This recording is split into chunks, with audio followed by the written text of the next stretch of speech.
जय। प्रिय बंधु, अपना विषय यहाँ पर चल रहा था। पूर्व की कारिका के माध्यम से आचार्य भगवत रत्नाकर सूर्य जी महाराज ने यहाँ पर बतलाया था कि आत्मा का सबसे बड़ा शत्रु कौन है।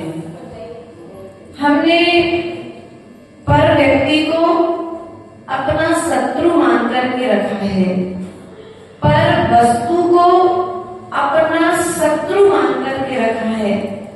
लेकिन आचार्य भगवत ने कहा वस्तु शत्रु नहीं है, व्यक्ति हमारा शत्रु नहीं है। हमारा जो स्वभाव से विपरीत परिणाम है, कौन?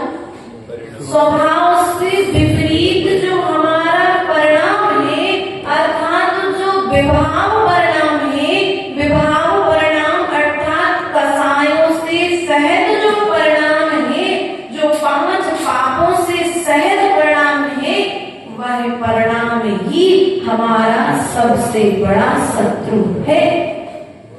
लेकिन हमें आज तक इस बात का ज्ञान, हमने क्रोध को अपना मित्र बना करके रखा है, मान को अपना मित्र बना करके रखा है, मायाचारी को अपना मित्र बना करके रखा है, लोभ कसाय को अपना मित्र बना करके रखा है, और तो और हिंसा, झूठ, चोरी, कुसील, परिग्रह, इन 5 पापों को करने में हम कितना आनंद मनाते आ रहे हैं।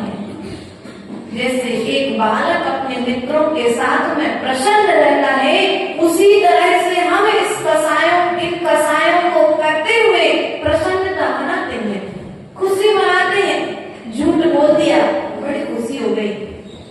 एक दूसरे की भिड़ारी, मायाचारी कर ली, दुकान पर बैठे बैठे किसी को ठग लिया, 100 का माल 1000 में बेच करके क्या हुए? खुश हो गए। आज तो आनंद आ गया, दुकान बढ़िया चली। क्यों? दूसरे को ठग लिया। इसे हमने इस ठगे हुए प्रताप अपने स्वभाव को अपना मित्र बना करके रखा है। बल्कि आचार्य भगवत ने स्पष्ट कहा है, इन सबसे रहत जो तुम्हारा भाव है वही स्वभाव है, और जो स्वभाव है वही तुम्हारा कल्याण करने वाला है। स्वभाव की यात्रा कहीं बाजार में नहीं होती, स्वभाव की यात्रा कहीं प्रभु के चरणों में बैठने से नहीं होती, स्वभाव की यात्रा स्वयं में झांकने से, स्वयं को देखने से प्रारंभ होती है। इसलिए प्रिय बंधुओं, आचार्य भगवत ने कहा था पूर्व की कारिकाओं में जो 15 प्रकार के प्रमाद है, वह 15 प्रकार के जो प्रमाद है, वह प्रमाद ही हमारे स्वभाव को रोक करके रखे। आलस आता है ना उनको, निद्रा आती है ना, प्रवचन सुनने बैठे थे, धीरे से नींद एक झपकी तो चलती है। ज्यादा पाप नहीं लगेगा, लेकिन थोड़ा सा पाप तो। एक व्यक्ति को निद्रा की परेशानी थी, वो बड़े बड़े डॉक्टर को चेकअप करा के आ गया, लेकिन उसकी नींद का इलाज, वो सबसे बड़ी बीमारी थी, वो सब कुछ करता था, व्यापार बहुत बड़ा था, चिंता भी रहती थी, परिवार की चिंता भी रहती थी, कुछ कारण इसलिए भी नींद नहीं आती थी। लेकिन डॉक्टर की दवाई लेने के बाद में भी उसे नींद नहीं आती थी। वो एक संत महात्मा के पास में पहुंचा, और संत महात्मा से उसने अपनी बात कही कि महाराज हमें नींद नहीं आती है, क्या करें?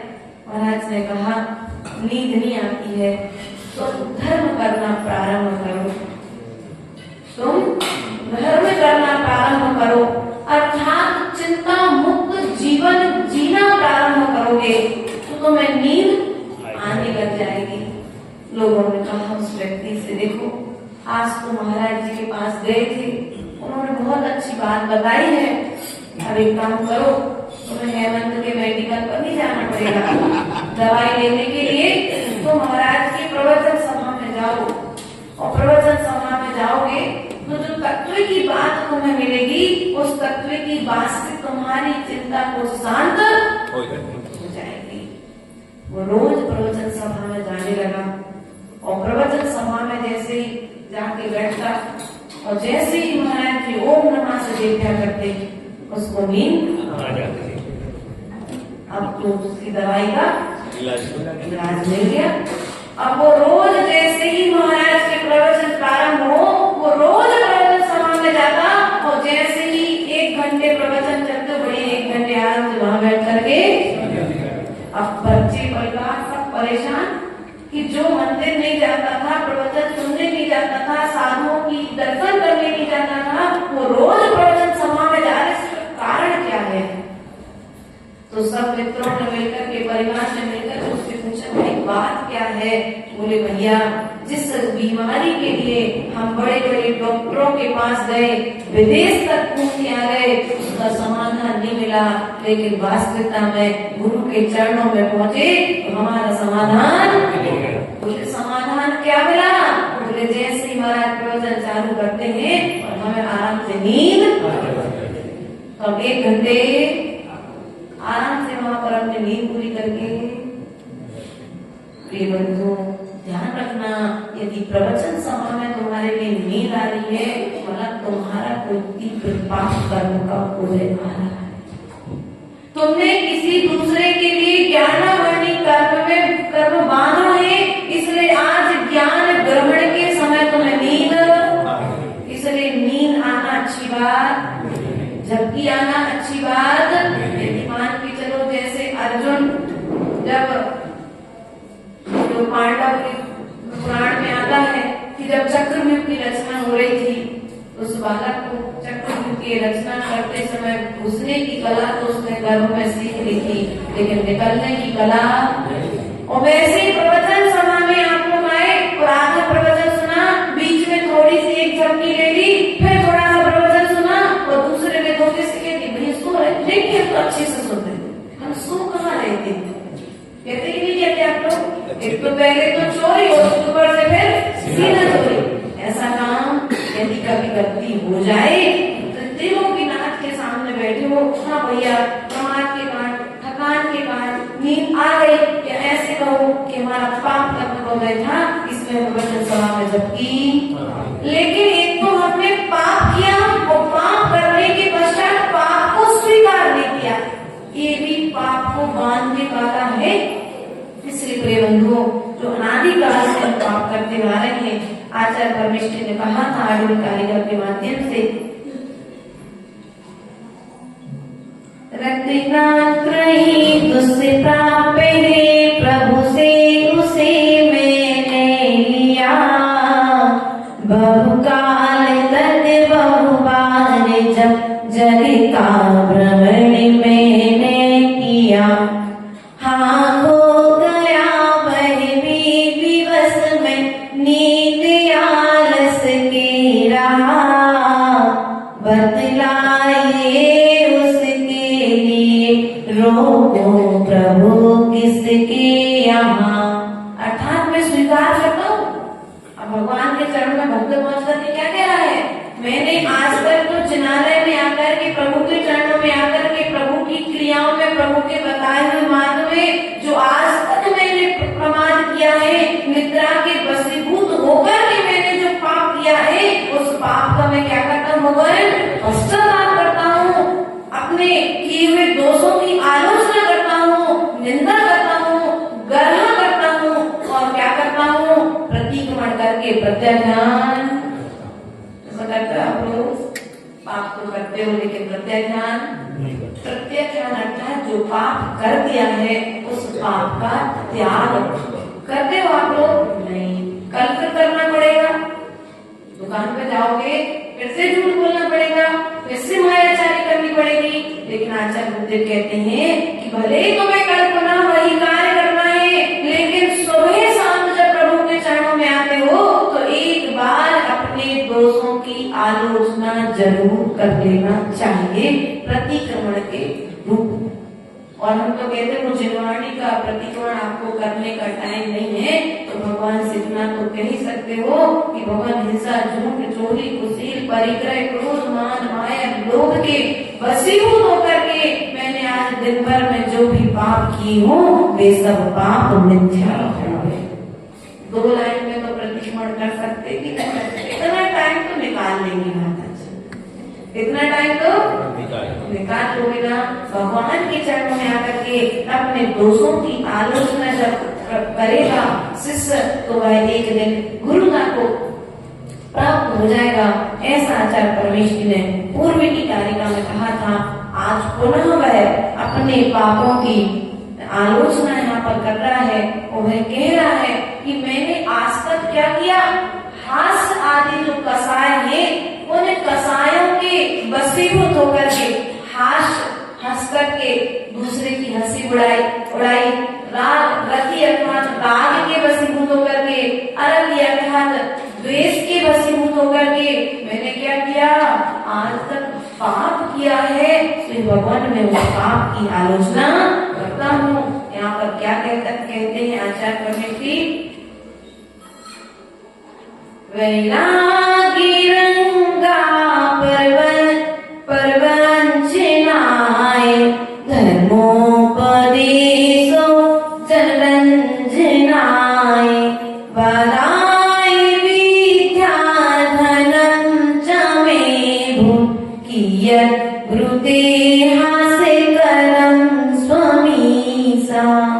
अर्थात कहते हैं संसार ठगने के लिए वैराग्य को धारण किया, जग को रिझाने के लिए उपदेश धर्मों का दिया, झगड़ा मचाने के लिए मन जीव पर विद्या बसी, निर्लज्ज हो कितनी उड़ाओ हे प्रभु अपनी हंसी।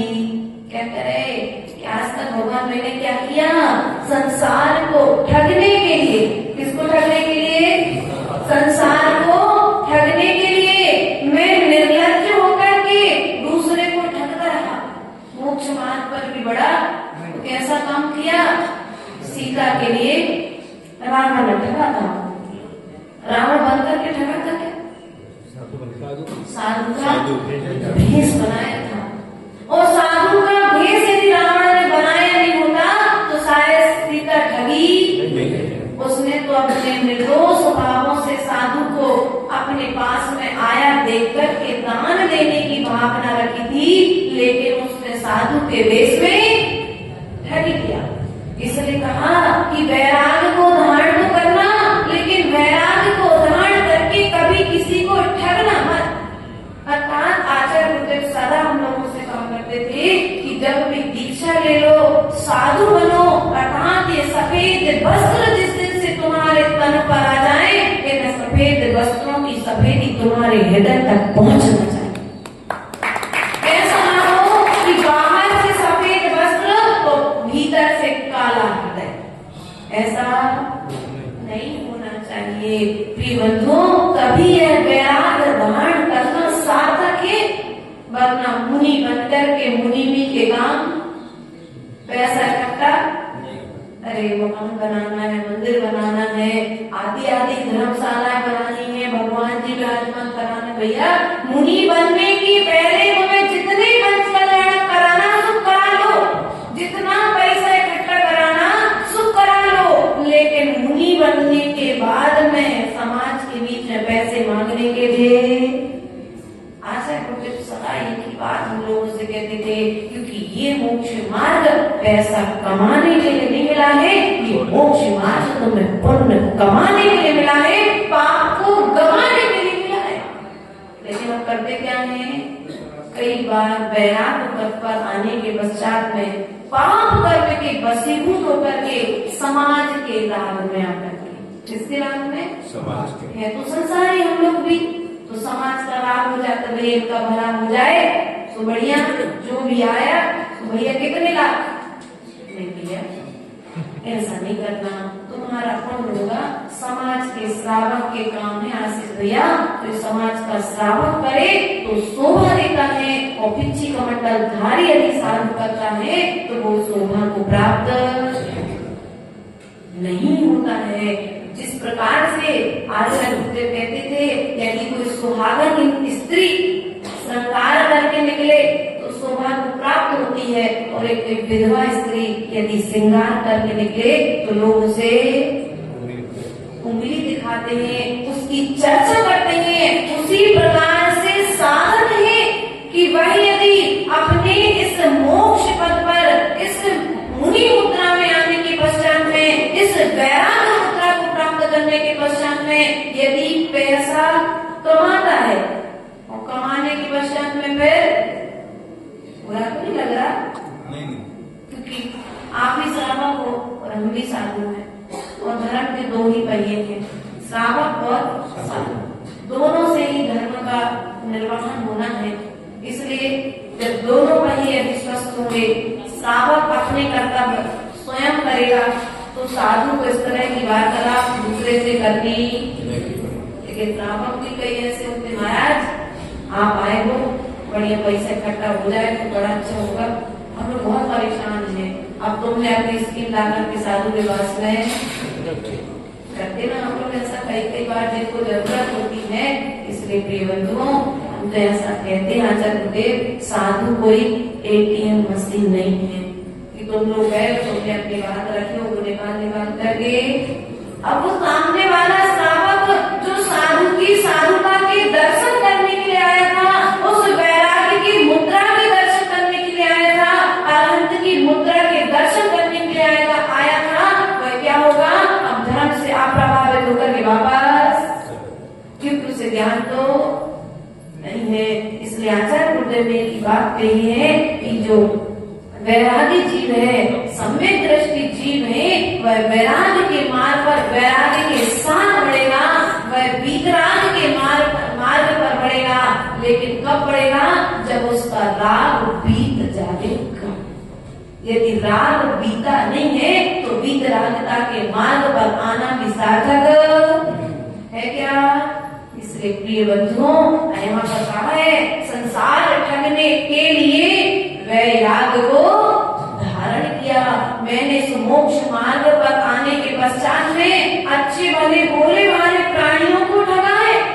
क्या किया, सामयिक के समय पर बढ़िया सामयिक न करके अपना कोई भक्त आया तो उसे समय, अरे महाराज सामयिक तो आप रोजे करते हो, आज हमें समय दे दो ना, स्वाद है महाराज, बहुत स्वाद कर लिया, अब हमें 10 मिनट का समय दे दो। नहीं लिया, ऐसा नहीं बोलना।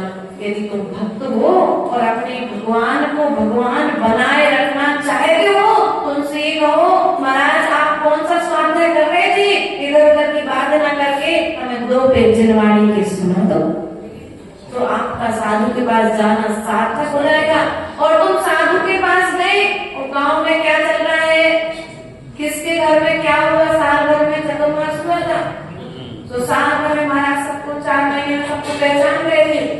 भैया हेमंत आया, सबने पूछा क्यों भैया आशीष क्या चल रहा है आजकल, अब बताओ हमें क्या करना, किसके घर में क्या चल रहा है। यदि वैरागी है तो वैरागी तो ये पूछेगा, भैया बताओ हेमंत तुम्हारा वैरागी के मार्ग पर बढ़ने का मन था, अब क्या हुआ, वैराग्य बढ़ा कि घटा। तुम्हारी आत्मा की उन्नति की विषय में तो साधु तुमसे पूछेगा, लेकिन तुम्हारे घर में क्या चल रहा है, तुम्हारे व्यापार में क्या चल रहा है, जो वैरागी होगा वो तुमसे ये सब बातें नहीं पूछेगा। और जो साधु होगा, अर्थात जो सम्यक दृष्टि श्रावक होगा, वह भी साधु के पास में अपने गृहस्थी संबंधी कोई चर्चाएं नहीं करेगा। लेकिन आज करते क्या है, हम ये सब करते ना। इसलिए देखो, यदि साधु वैराग्य के मार्ग पर निकला है तो उसके वैराग्य को हमें बनाए रखने के लिए क्या करना है, हमें भी उसका सहयोग।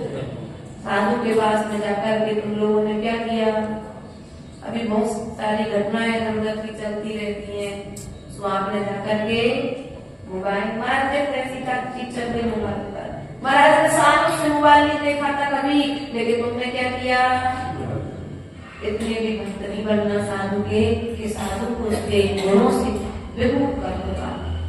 भक्त बनना बहुत अच्छी बात है, लेकिन भक्ति ऐसे बनना कि भगवान भगवान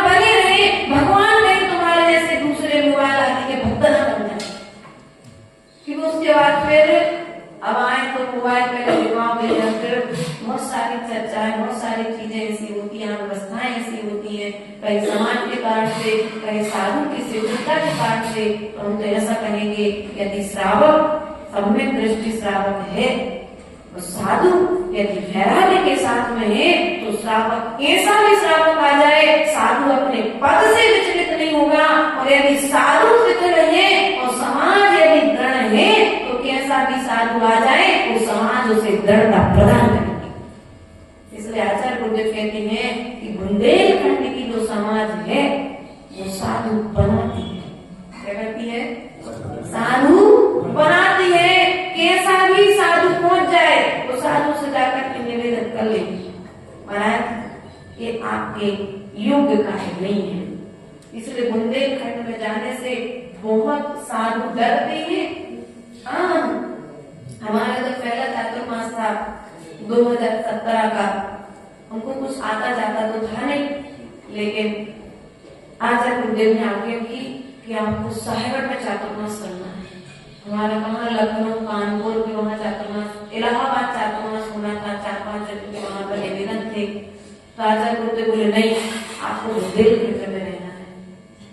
मैंने कहा बुंदेलखंड में रहना है, मतलब उसके हिसाब से तत्व ज्ञान भी बहुत जरूरी है। और प्रारंभ पहला ही चातुर्मास और उतना अपन को कुछ आता नहीं, क्या करेंगे? तो आचार्य गुरुदेव बोले कुछ नहीं आता ना, कुछ नहीं करना तुमको। जब श्राव होता है तो जिनवाणी खोल करके पढ़ने बैठ जाना। क्या करना? जिनवाणी वे तुमसे घर की गृहस्थी की बातें करेंगे, तो क्योंकि उस क्षेत्र में पूरा परिवार रिश्तेदार है, वे आकर के तुमसे रिश्तेदारी निकालेंगे, तुम जिनवाणी सुनाना चालू कर देंगे। कुछ नहीं आता ना, भगवान के चरणों में बैठ करके जाप करने लग जाना, बस तुम्हारा चातुर्मास अच्छा हो जाएगा। वे देवनंदी महाराज के दिया जिनको दाऊ बोलते हैं वहां साहेबगढ़ में, उन्होंने दाऊ से कहा कि आचार्य जी ने भेजा और हमको तो कुछ आता ही नहीं, क्या करें? तो फिर प्रारंभ में पहुंच करके 2-4 विद्वानों को अपनी कड़ी से जोड़ा। यदि कहीं हम प्रमाण बस प्रवचन में कुछ गलत बोल रहे तो आप मुझे आकर के मार्गदर्शन, क्योंकि जो काम विनय से बनता है वो विनय से बना लो। अहंकार करने से, पद का अहंकार करने से फायदा क्या है? और यदि आचार्य गुरुदेव ने कहा कोई ज्यादा प्रश्न करे तो इतना कह देना, भैया भी हमें आता नहीं है, हम गुरुदेव से मिलेंगे तब इस बात का समाधान।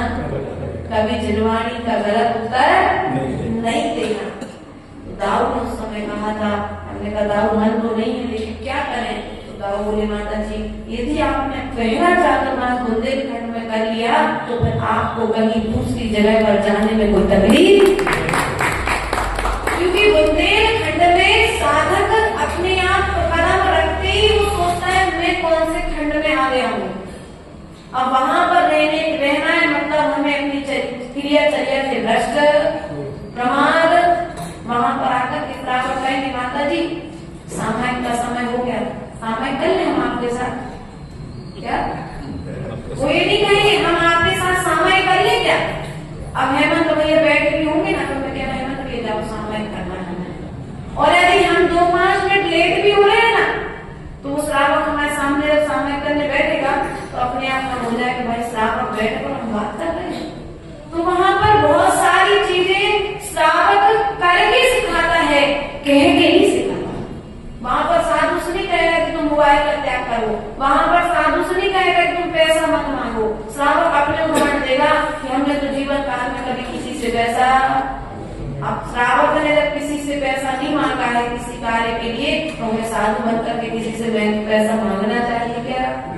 आचार्य गुरुदेव ने कहा साधु की वृत्ति है आयाचक वृत्ति, वो कभी भी किसी भी चीज की याचना, साधु वासना तो करता है लेकिन कभी किसी भी चीज की याचना नहीं करता है। इसलिए प्रिय बंधुओं आचार्य गुरुदेव ने कहा प्रवचन तो करना लेकिन कभी प्रवचन में किसी भी तरह के धन की याचना। जिस जगह का जब पुण्य होगा उस समय वहां का वह कार्य होगा, और समाज के कार्य समाज के श्रावक अपनी युक्ति से करते हैं। साधु का कार्य तो मात्र प्रेरणा देना है। कौन सा काम है? जिनमें में प्रतिष्ठा पंचकल्याणक महोत्सव होना है तो पंचकल्याणक का फल क्या है ये साधु बता देगा।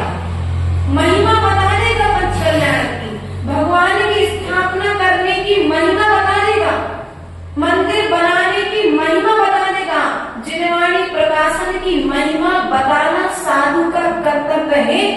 आहार दान की महिमा बताना साधु का कर्तव्य है। लेकिन ये नहीं कहना कि भैया तुम यहाँ प्रदान महिमा जान करके श्रावक स्वयं अपने आप दान करेगा। इसलिए आचार्य परमेष्ठी ने कहा है कि वैराग्य पद पर आने के पश्चात में तुम्हारी मुद्रा को देख करके अरहंत की मुद्रा के दर्शन हो जाए तो तुम्हारा साधु पद पाना सार्थक हो गया। यदि तुम्हारी निर्गत मुद्रा को देख करके, यदि मुनि मुद्रा को देख करके मुनि के दर्शन हो रहे हैं, मुनि क्या करता है भैया? महेश जी है मुनि है, उगा होगा निश्चित होगा, इसे डर क्यों है? हिसाब किताब रखता कि नहीं रखता है? सबके यहाँ होगा एक एक, सबका अपना अपना हिसाब रखता है ना। बस आचार्य गुरुदेव ने कहा जो काम मुनि का है वो काम साधु ना करे। अर्थात वैराग्य के साथ में ना तो श्रावक से राग करे, ना किसी मंदिर से राग करे, ना भगवान से राग करे, तब यह मोक्ष मार्ग पर बढ़ना सार्थक है। वरना पर सब कुछ बेकार हो जाएगा। इसलिए वैराग्य पथ पर बढ़ने के पश्चात में वैराग्य मार्ग की यात्रा आचार्य गुरुदेव कहते हैं वैराग्य के साथ होना चाहिए। उसके पश्चात में एक और आता है उदाहरण, खड़क से का उदाहरण सुना आप लोगों ने? खड़क से डाकू था, बाबा भारती की कहानी, बहुत छोटे थे हम लोग, स्कूल पढ़ते तो उस समय स्कूल में पढ़ी थी। बाबा भारती जो घोड़ा लेकर के जा रहा था, उस खड़क सिंह ने धोखे से उससे एक साधु का भेष बना करके बाबा भारती से वह घोड़ा हड़प लिया। तो बाबा भारती ने जब वह आगे बढ़ा और आगे बढ़कर तो उसने कहा कि मैं खड़क से डाकू, अब तुम्हारा घोड़ा वापस नहीं होगा। जोर से आवाज लगाते हुए बाबा भारती ने कहा कि देखो खड़क सिंह, तुम घोड़ा ले जा रहे हो, इस बात की मुझे चिंता नहीं है, लेकिन किसी से ये मत कहना कि तुमने साधु का भेष बना करके घोड़े को चढ़ाया, वरना साधु की मुद्रा बदनाम। कोई कभी किसी साधु पर विश्वास नहीं करेगा। अर्थात तुम्हें यह भेष मिला है, यह भेष में आने के पश्चात में आचार्य गुरुदेव ने कहा तुमने वस्त्र तो त्याग किए हैं, लेकिन वस्त्रों के साथ साथ में तुम्हारी वासनाएं भी त्याग हो जाना चाहिए। तुमने ये पाप का त्याग करने के लिए, पुण्य को बढ़ाने के लिए तुमने सब कुछ छोड़ा है। अब सब कुछ छोड़ने के पश्चात में जोड़ने का प्रयास नहीं, हम अपने लिए नहीं कर रहे, तो समाज के लिए करवा रहे। क्या करना तुम्हें भैया? जैसा कि कल आप लोग बोल रहे थे ना, होता जगत स्वयं परिणाम, करता क्या काम, जिसका जिस समय जो कार्य होना है उस समय वो काम होगा ही होगा। तुम कितना भी पुरुषार्थ कर लो, समय आने पर ही कार्य की सिद्धि होगी। लेकिन हम अपने परिणामों में उतार चढ़ाव ला करके उसके बीच में कर्म का बंध करते कि नहीं करते हैं। इसलिए प्रिय बंधुओं, जब तुम अभिषेक करने के लिए मंदिर में आओ ना, ये धोती दुपट्टा पहन करके आओ ना, जब तुम घर से निकलते हो लोग क्या कहते, भैया ये मंदिर जाते हैं, क्या कर रहे? मंदिर जा रहे हैं। अब मंदिर जा रहे हैं मतलब ये आपने पीत वस्त्र आपने धारण किए हैं, ये धवल वस्त्र आपने धारण किए हैं। अब आपके परिणामों में भी वैसी वेश्या का कार्य भीतर में, लेकिन उनका क्या है, कभी कसाय ठीक उधर में आ जाती है। और फिर लोग कहते हैं वो तो रोज अभिषेक पूजन करते, क्या फायदा, कसाय तो कितनी करते हैं। इसलिए नहीं भैया, अभिषेक पूजन करना अपनी जगह है, कसाय करना अपनी जगह है, लेकिन ध्यान रखना जब इन वस्त्रों में रहो और इस स्थान पर रहो, प्रभु के स्थान पर रहो, तो ध्यान रखना कि जिनेंद्र देव का आंगन तुम्हारे लिए जिनेंद्र बनने के लिए मिला है, जानवर बनने के लिए नहीं। यहाँ आकर के जिनेंद्र बनने की तैयारी तो करना, लेकिन जानवर बनने की तैयारी हम करते क्या है? यहाँ पाप कर्म उदय में आता है तो भगवान का मंदिर भी हमारे लिए कसाय का स्थान, युद्ध का स्थल बन जाता है। क्योंकि कहीं मान की पूर्ति नहीं होती है, हमारी थाली में से किसी ने एक बादाम उठा ली तो परिणाम खराब। अरे भैया ये विचार करो, कम से कम हम तो अकेले चढ़ाते 2 बादाम है, सामने वाले ने हमारी थाली से 1 बादाम चढ़ा ली, उसके हिस्से का 6वां अंश पुण्य हमें भी। अभी तो तुम अकेले कमा रहे थे, तुमने उसका भी सहयोग कर दिया तो तुम्हें उसका पुण्य मिलेगा कि नहीं मिलेगा। लेकिन हम क्या करते हैं, छोटी बुद्धि के कारण, कभी शांति धारा की बोली थी, बड़े कोई महाराज आए थे, तुमने अपने परिवार के साथ शांति धारा करी और एक समाज का बच्चा जिसकी गुंजाइश नहीं थी लेकिन फिर भी अभिषेक में लेट आया था, उसने तुम्हारे शांति धारा के कलश में हाथ। अब यहाँ तो आए थे वीतराग बनने की तैयारी करने के लिए, सत्य समय दृष्टि बनने की तैयारी करने के लिए मंदिर में आए थे, लेकिन वो गरीब के बच्चे ने तुम्हारे शांति धारा के कलश में हाथ लगा दिया। अब शांति धारा का आनंद खट्टा। अभी तक बड़ी आनंद आ रहा था क्योंकि मेरा बेटा, मेरी बहन का बेटा, मेरे भाई का बेटा और मेरा बेटा सब शांति धारा कर रहे थे, लेकिन पड़ोसी के बेटे ने हाथ लगाया है ना, उसने हाथ क्यों लगाया। अब मन खट्टा। इतनी शांति धारा करने का शौक है तो अपनी शांति धारा की बोली स्वयं ले ले। ऐसा भी कई लोग कहते कि नहीं कहते, नहीं ऐसा नहीं होना चाहिए।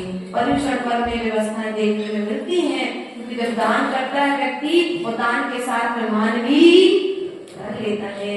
आचार्य गुरुदेव कहते हैं उस समय ये विचार करो, देखो मेरा बेटा तो अभिषेक करता ही था, मेरे परिवार जब तो अभिषेक शांति धारा में कलश में हाथ लगाए गए थे, आज देखो मेरा पुण्य का उदय कि पड़ोसी के बेटे ने भी मेरे शांति धारा कलश में हाथ लगा दिया।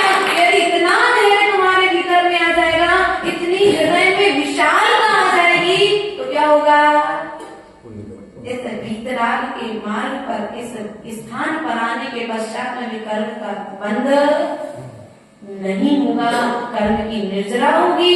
अब आहारचर्या में आपने चौका लगाया था, वैरागियों को पढ़ाया था, अपने घर पर बुलाया था, बढ़िया आराम से उनकी विनय की उच्चासन ग्रहण कराया और अब तुम स्वयं एक गिलास देकर के पीछे हो गए और फिर बाद में क्या बोले, अरे भैया बाहर के लोग आ जाते तो हम लोग तो बात देखेगा, हमको तो एक भी गिलास देने के लिए नहीं। ऐसा विचार करो, कौन किसके घर पर जाता है, या तो शादी का फंक्शन हो तब किसी के घर पर कोई जाता है, या किसी बच्चे के जन्म का उत्सव हो तब कोई किसी के घर पर जाता है, या किसी के मरण का महोत्सव हो तब कोई किसी के घर पर जाता है, बाकी अन्य कोई कार्य के लिए कोई घर पर। लेकिन तुम्हारा आज पुण्य कर्म हो गए तो देखो सम्यक दर्शन से भरी हुई आत्मा तुम्हारे घर पर पधारी है।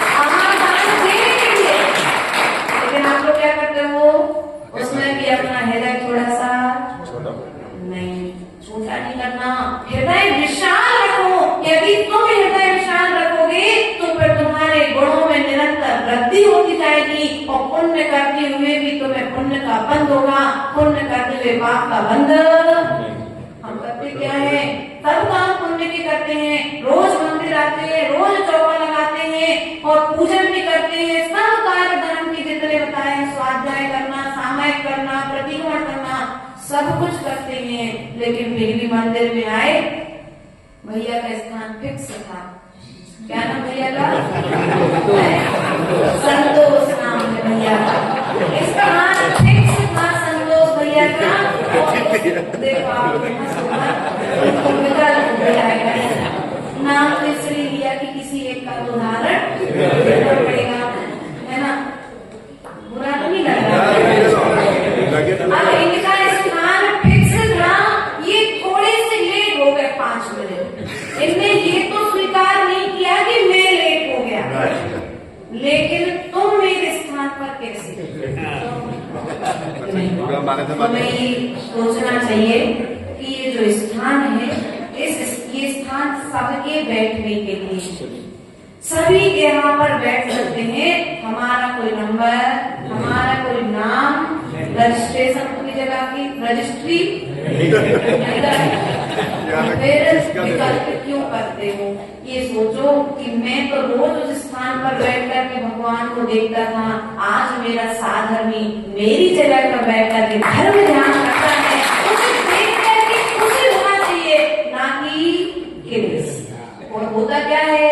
टेबल जिसका देते हैं, देखो तुम लोग क्या करते हो, तुम लोग जानो, लेकिन हम तो ये कहेंगे संतोष भैया से कि भैया यदि तुम्हारे स्थान पर कोई बैठ जाए तो तुम तो सबसे पीछे बैठ कर के भगवान की पूजा कर लेना, लेकिन भीतर में इस स्थान पर आने के पश्चात में कसाय मन करना, वरना एक थाली से दूसरी थाली में द्रव्य तो जाएगी और मन में चलता रहेगा, मेरे स्थान पर कोई बैठ गया, मेरी जगह चली गई, मैं आज लेट हो गया, अब रुक जाओ, मंदिर के बाहर निकल के बताता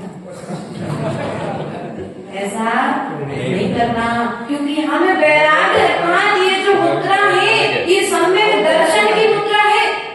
कौन सी मुद्रा है ये? सम्यक दृष्टि की मुद्रा है ये धोती दुपट्टी, कोई सामान्य मुद्रा नहीं है। सम्यक दर्शन को प्रदर्शित कर रही है मुद्रा। तुम्हें देख कर के कोई सम्यक दृष्टि तुम्हें देख कर के क्या कहता है? क्या कहा? जय जिनेन्द्र भगवान की जय हो। अर्थात तुम्हारे भीतर में मैं जिनेन्द्र भगवान का दर्शन करके क्या कर रहा हूँ? अपने आप को सौभाग्यशाली, वो तुम्हारे अंदर जिनेन्द्र भगवान के दर्शन कर रहे हैं और तुम्हारा संतोष चला गया तो सबको संतोष में, इसलिए ऐसा नहीं करना है। इस मार्ग पे आने के पश्चात में जग को रिझाने के लिए उपदेश धर्मों का दिया। क्या किया? जग को रिझाने के लिए इधर उधर की बातें लोग क्या पसंद करते हैं? अच्छे चुटकुला सुनाएंगे हम आज, कई ऐसे देखने में आ जाते हैं हम लोगों के लिए भी। कभी कभी सबसे मिलना होता है तो अच्छे अच्छे वक्ता तो मिलेंगे, लेकिन आचार्य कहते हैं वक्ता मिलेंगे, लेकिन उन वक्ता के बोलने के पश्चात में यदि आचरण में परिवर्तन नहीं आया तो वह वक्ता का बोलना, अरे माता जी ऐसी कोई कहानी सुनाओ, ऐसी कोई बात सुनाओ उसमें आनंद आ जाए। भैया वो अकबर बीरबल की कहानी है, हम लोग भैया वो चुटकुले जो चलते हैं आजकल, जो जर्नल पहेलियां चलती हैं, वो सब कुछ हमको हमारे गुरुदेव ने कभी सिखाई नहीं। हमारे गुरुदेव ने ये कहा, बेटा ये शास्त्र हमने लिख दिया है, अब तुम इस ग्रंथ का स्वाध्याय करना, जो बात तुम्हें समझ में आए वो सुना देना, और जो समझ में नहीं आए उसे समझने का पुरुषार्थ करना, और जब समझ में आ जाए तो आचरण में लेकर के आ जाना। लेकिन हमारे पास क्या है? जग को रिझाने के लिए, लोगों को प्रभावित करने के लिए हम ऐसा प्रवचन करें जिससे लोग हमसे प्रभावित होकर के हमारे पास में आए। आचार्य गुरुदेव कहते हैं प्रवचन प्रभावित होने के लिए नहीं होना चाहिए, प्रवचन हृदय परिवर्तन के लिए होना चाहिए। आचरण में परिवर्तन आ जाए तो प्रवचन करना सार्थक हो गया। तुमने अच्छा प्रवचन किया, आवाज बहुत अच्छी थी, तो लोग तुमसे प्रभावित होकर के तुम्हारे पास में आ गए, और जब लोग जुड़ गए तो तुमने क्या किया? फिर विजय अन्य और बातें, गृहस्थी संबंधी, चौका संबंधी आदि आदि सब इस मंच पर बैठ करके आचार्य भगवंत ने कहा तुम्हारे मुख से कोई अन्य ध्वनि ना निकले। जब इस मंच पर बैठो तो दिव्य ध्वनि का दान लोगों को देना, अन्य कोई ध्वनि इस मुख से निकलना नहीं चाहिए, क्योंकि जिनवाणी का दान दोगे तो तुम्हें रिटर्न में कोई जिनवाणी सुनाने वाला मिलेगा। और यदि तुमने चुटकुले सुनाए, अकबर बीरबल की कहानियां सुनाई इस स्थान पर बैठ करके, तो समाधि के समय में लोग तुम्हें वही सुनाने के लिए, अरे महाराज कितनी अच्छी कहानियां सुनाते थे समाधि। अब यही चर्चा करोगे आप लोग, और यदि कोई तुम्हें तत्व की बात सुनाएगा तो फिर तुम लोग क्या कहोगे? वास्तविकता में आत्मा की बात महाराज ने सुनाई है, तो आत्मा की बात हमें भी महाराज को जाकर के सुनाना चाहिए। अर्थात आचार्य गुरुदेव ने कहा कि इस धर्म सभा में जाने के पश्चात में हमारे मुख से जीव 7 तत्व जो बताए हैं, उन 7 तत्वों की, 9 पदार्थों की, 6 द्रव्यों की और 5 अस्तिकायों की भेद विज्ञान की बात तो हमारे मुख से निकले। कौन सी बात? समझ में आ रही है बेटा? भैया समझ में आ रही है आपको? क्या नाम? विदित। आपको समझ में आई? इस मंच पर बैठने के पश्चात में आचार्य गुरुदेव ने कहा अपने मुख से भेद विज्ञान की से कभी भेदभाव की बात नहीं होनी चाहिए। कौन सी बात? भेदभाव। क्योंकि भेद विज्ञान की बात होगी तो कल्याण होगा, और भेदभाव की बात होगी तो संसार बढ़ जाएगा, अर्थात तुम्हारा कल्याण हो जाएगा। इसलिए आचार्य गुरुदेव ने कहा, आज तक हमने संसार में रह करके भेदभाव किया है, लेकिन एक बार यदि भेद विज्ञान कर लिया होगा तो हमारा निश्चित ही कल्याण। अरे ये छोटी माता जी, ये बड़ी माता जी, ये दीदी जी, ये आदि आदि करके वो अच्छे प्रवचन देते, भाई हम तो उनके प्रवचन सुनेंगे। क्या देखने में कोई महाराज अच्छे सुंदर लगते थे तो हम उनके पास आए, वे महाराज कितने अच्छे लगते हैं, वो माता जी कितनी अच्छी लगती। नहीं भैया, रूप को देख करके तुम साधु के पास में जा रहे हो, वो रूप भी एक दिन इससे देने वाला।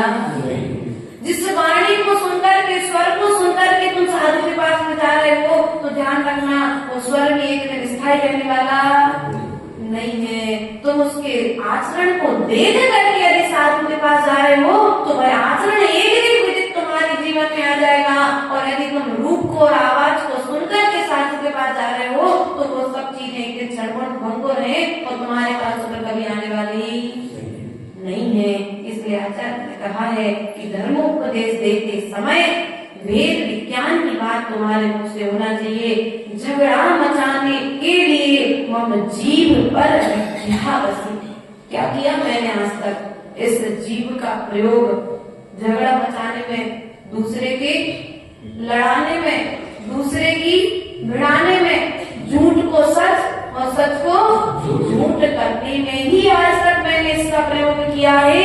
इसलिए हे भगवान, मैं क्या करता हूँ, आज आपके चरणों में बारंबार नमस्कार निवेदित करके अपने किए हुए पापों की निंदा।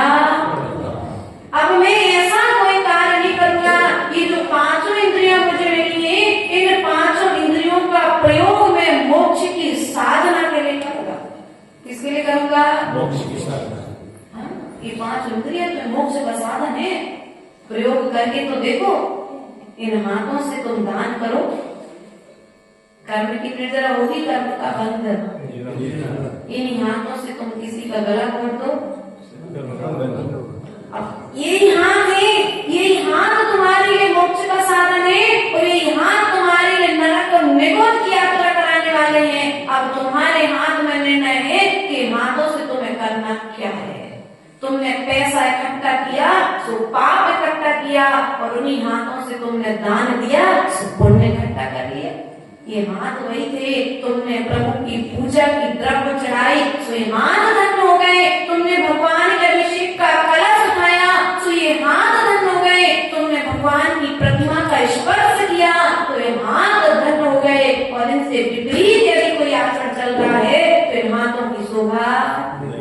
आचार्य गुरुदेव ने कहा था, हाथों की शोभा हाथों में कंगन पहनने से नहीं है, हाथों की शोभा तो भगवान के गुणों का चरणों में जोड़ने से है, विनय भाव से नमस्कार करने से है।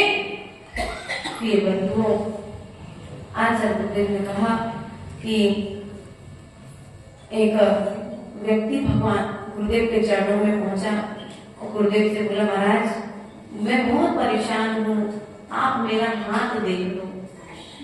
क्या देख दो? मेरा हाथ देख दो। आचार्य गुरुदेव ने कुछ ना कहा, उनसे मौन रहे गुरुदेव। और जब प्रातः कालीन बेला में प्रवचन का समय आया तो आचार्य गुरुदेव ने कहा कि जो जयेंद्र भगवान के अभिषेक का कलश उठाता है उसके हाथों की रेखा स्वतः ही परिवर्तित। यदि भाग्य तुम्हारा तुमसे रूठ गया है, तुम्हारा कोई पाप कर्म का उदय तीव्र उदय में आ रहा है, तो ध्यान रखना, तुम्हें यदि अपने किस्मत की रेखाओं को बदलना है, अपने हाथों की रेखाओं को बदलना है, तो भगवान के चरणों का स्पर्श करना प्रारंभ कर दो। भगवान की प्रतिमा को अपने हाथों में उठाना प्रारंभ कर दो। भगवान के अभिषेक का कलश करना प्रारंभ कर दो। किस्मत अपने आप चमकने लग जाए। तुम्हें कोई डिटर्जेंट पाउडर से साफ करने के लिए जाना, कोई पंडित के पास जाना, लेकिन हम करते क्या है आज?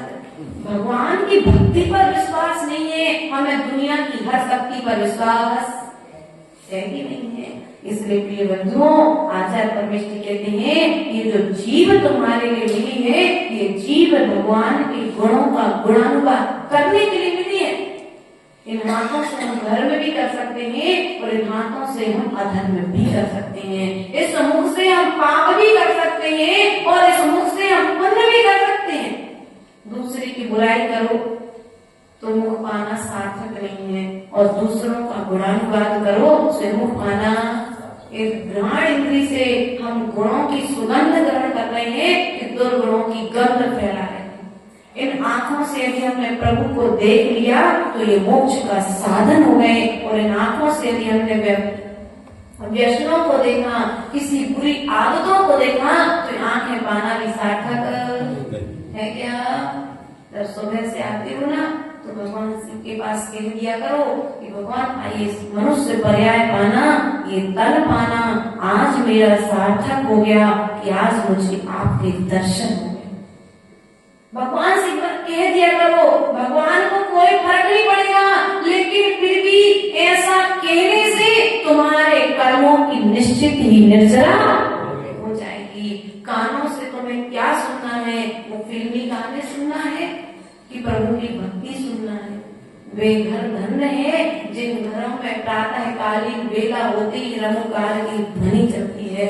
वे मंदिर धन्य है जिन मंदिरों में संध्याकालीन बेला होते ही सामूहिक आरतियां प्रारंभ होती है।